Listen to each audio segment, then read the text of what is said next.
Artificial intelligence म्हणजे AI सध्या अक्षरशः धुमाकूळ घालतोय नाही का? पण या सगळ्या प्रगतीमागं एक असं गुपित दडलंय, एक अशी किंमत आहे जी आपल्याला मोजावी लागतेय. आणि हीच गोष्ट AIच्या भविष्यासाठी एक खूप मोठं संकट बनू शकते. हे जे काही गुपित आहे ना, ते AIच्या या प्रचंड वेगामुळे दिवसेंदिवस आणखीनच गंभीर होत चाललंय. आणि ते आहे ऊर्जेचा अफाट वापर. 15,000 वॅट्स. हो, अगदी बरोबर ऐकलंय. हा एकच आकडा AIच्या भविष्यात येणाऱ्या सगळ्यात मोठ्या अडथळ्याचा इशारा देतोय. पण हा आकडा नक्की आहे तरी कशाचा? काय आहे हे? तर हा आकडा आहे पुढच्या पिढीच्या फक्त एका AI चिपचा अंदाजित वीज वापर. हो, फक्त एका चिपचा. आणि हीच गोष्ट आपल्याला थेट घेऊन जातीये पॉवर वॉल नावाच्या एका मोठ्या संकटाकडे. म्हणजे ही एक अशी भिंत आहे ज्यावर आपण सगळे लवकरच जाऊन धडकणार आहोत. चला तर मग या संकटाच्या जरा मुळाशी जाऊया. ही पॉवर वॉल नेमकी का उभी राहते आणि ह्याच्या मागे नक्की कोणती तांत्रिक अडचण आहे हे आता आपण समजून घेऊया. आता इथे बघा, आपल्याला दोन गोष्टी दिसतायत. एका बाजूला आहे रॉकेटच्या वेगाने वाढणारी कम्प्युटिंग पॉवर, जी गेल्या 20 वर्षात तब्बल 60,000 पटीने वाढली आहे. आणि दुसऱ्या बाजूला कासवाच्या गतीने वाढणारी डेटा हलवण्याची क्षमता, म्हणजे मेमरी बँडविड्थ, जी फक्त 30 पटीने वाढली आहे. ही जी प्रचंड दरी आहे ना, हेच या सगळ्या समस्येचं मूळ आहे. पॅटस्नॅपचं हे विधान यावर अगदी अचूक बोट ठेवतं. ते म्हणतात की TOPS म्हणजे प्रति सेकंड होणारी अब्जावधी गणनक्षमता 60,000 पटीने वाढली, पण मेमरी बँडविड्थ फक्त 30 पटीने सुधारली. याच फरकाला मेमरी वॉल असं म्हणतात. तर ही मेमरी वॉल म्हणजे नेमकं काय? सोप्या भाषेत सांगायचं तर ही एक अशी अडचण आहे जिथे प्रोसेसर आणि मेमरी यांच्या डेटाची देवाणघेवाण खूपच हळू होते. आणि यामुळे आपल्या शक्तिशाली चिप्स त्यांच्या पूर्ण क्षमतेने कामच करू शकत नाहीत. आणि गंमत बघा, याच मेमरी वॉलमुळे थेट पॉवर वॉल तयार होते. कसं? कारण प्रोसेसरपर्यंत डेटा सतत पोहोचवण्यासाठी प्रचंड ऊर्जा खर्च करावी लागते. यामुळे AI चिप्स इतकी वीज खातात की त्यांना थंड करणं आणि चालवणं खूपच महाग होऊन बसतं आणि आपल्या संपूर्ण इलेक्ट्रिकल ग्रिडवर प्रचंड ताण येतो. आता साहजिकच जेव्हा संकट इतकं मोठं आहे तेव्हा त्यावरची उपाययोजनाही तितकीच मोठी असणार. यावर मात करण्यासाठी संपूर्ण इंडस्ट्रीमध्ये एक जबरदस्त धावपळ सुरू झाली आहे.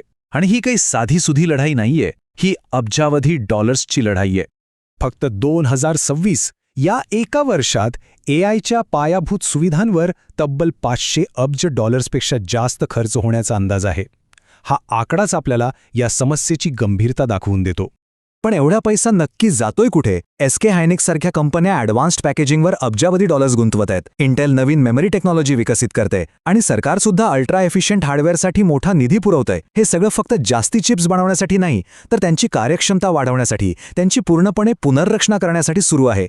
आणि हा तक्ता बघा, यातून हा धोरणात्मक बदल अगदी स्पष्ट दिसतोय. 2021 मध्ये जिथे फक्त जास्तीत जास्त कामगिरीवर लक्ष होतं, तिथे आज पॉवर वॉलला मात देण्यासाठी प्रति वॅट कामगिरी म्हणजे कमी विजेत जास्त काम करण्यावर लक्ष केंद्रित केलं जातंय. आता धोका फक्त वाढत्या वीज वापराचा नाही, तर 15,000 वॅटच्या चिप्सच्या अस्तित्वाचाच आहे.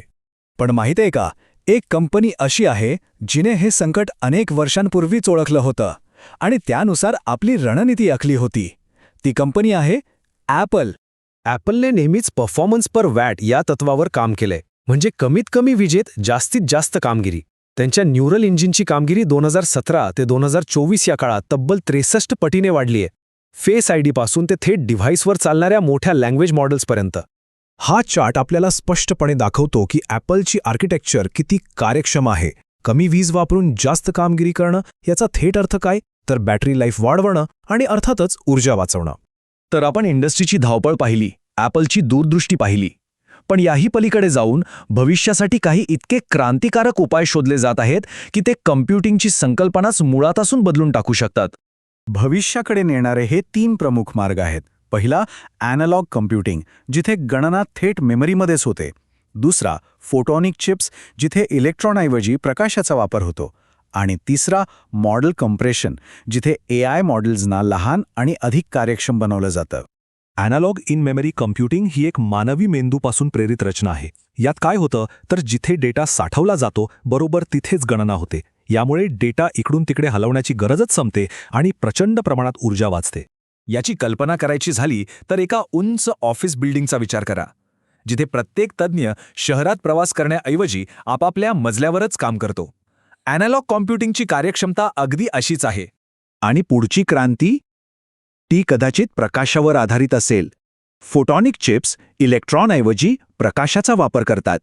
याचा परिणाम डेटा प्रोसेसिंग प्रचंड वेगाने होतं आणि वीज वापर खूपच कमी होतो. 2026 हे वर्ष या तंत्रज्ञानासाठी खूप महत्त्वाचं ठरू शकतं. फक्त हार्डवेअर नाही तर सॉफ्टवेअरमध्येही क्रांती होते. मांबासारखे नवीन AI मॉडेल्स तयार केले जात आहेत, जे मुळातच कमी ऊर्जा वापरण्यासाठी डिझाईन केले आहेत. यासाठी अनावश्यक भाग काढून टाकणाऱ्या तंत्रांचा वापर केला जातो, ज्यामुळे हे मॉडेल्स लहान आणि अधिक कार्यक्षम बनतात. तर मग या सगळ्या घडामोडींमधून आपण काय निष्कर्ष काढू शकतो? आपण एका अशा वळणावर उभे आहोत जिथे येणारी काही वर्ष, विशेषतः 2026 हे वर्ष AIच्या भविष्याची दिशा ठरवणार आहे.